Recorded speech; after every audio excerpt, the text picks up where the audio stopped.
Generali Amerikan Anthony Tata në dëshminë e tij për tërheqjen e pjesëtarëve të UÇK-s nga fshati Araçi në vitin 2001, ka thënë se ndërhyrja ka qenë që të mos merren penga ana e forcave maqedonase, shkruan Dnevnik.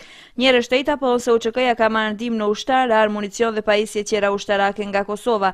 Betejë zhvillua në periudhën prej 21 deri më 25 qershor 2001, ndërsa ishte ndërprerë në insistimin e udhëheqësve të NATO-s. Pastaj po evakuimi rreth 400 guerilëve të UÇK-s është bërë edhe për shkak të frikës se do të fillojnë sulmin mbi Shkupin. Stojan Çangellov, aktualisht kryetari i Partisë Dinjiteti, i cili ishte plagosur në betejën e Araçinës, dëshmon faktin se forcat maqedonase do e kishin pushtuar fshatin. Me rezerva të tilla, në momentin kur nuk kanë mundur të deportojnë pasi ishin të rrethuar, ata do të ishin dorëzuar. Tani pranojnë se në fshat kishte 400 ushtarë, të cilët nuk kishin municion. Me aq njerëz kundër nesh rënd të merret fshati siç është Araçina me aq objekte të fuqishme.